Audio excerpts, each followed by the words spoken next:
Aloha again. It is Teresa, and I am in my studio where I created all my glass beads for my offering, my quest, my offering to the gods, and hope they're softened and warmed their hearts and um, realize that I am a genuine good person that would love to be part of the farm.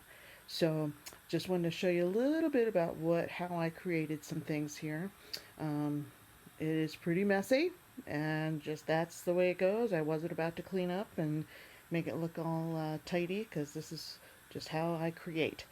So, these are rods of colored glass, and I have a bajillion different colors. I also pull out little smaller ones that are called stringers.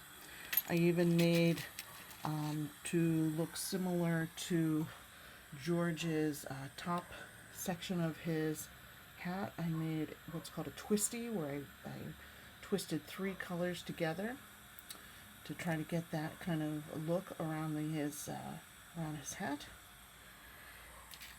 And here is my torch, and this is the 2000 degree flame that I was talking about. And essentially what you do is you bring a rod of colored glass into that flame and start to warm that up over that flame, keeping that turning and turning and turning. And eventually it starts to get molten, and then you can add it to what's called a mandrel.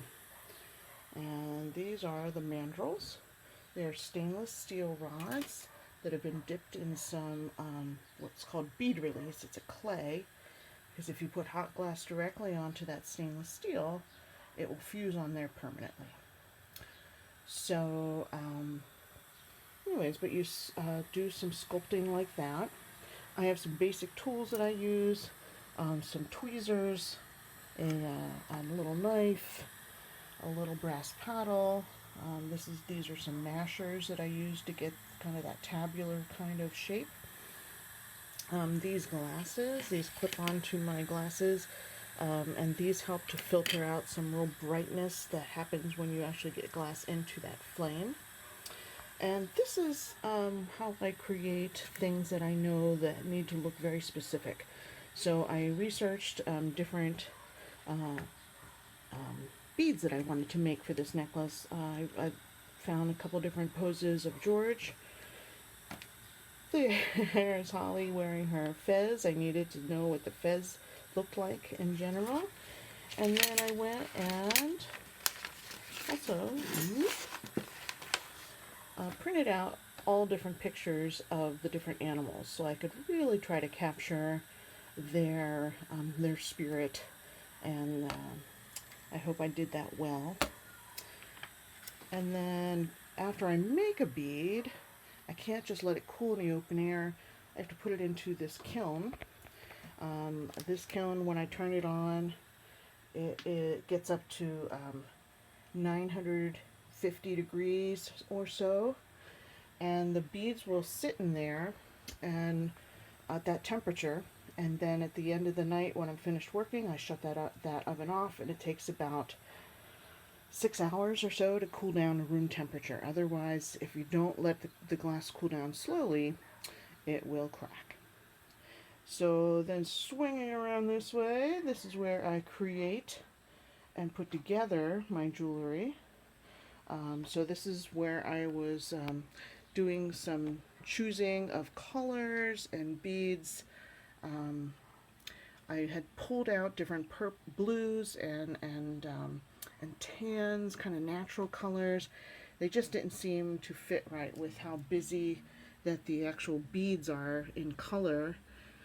I didn't want to compete, so I kind of refined it down to just the black lava beads and the little green glass leaves and the hula girls, and I think that worked out a little better. So oftentimes when I'm making beads that need to look like something for the first time, I have to try it several times. So here's one attempt at making George, and his his head was not wide enough in comparison to his mouth and jaw area. So I was not so happy with that one. There was the first Greta bead, and didn't exactly look like her, so I made it again. But I typically will do that. If I need to make something really specific, I actually will do it over and over and over again, even if the bead takes me 2 hours to make.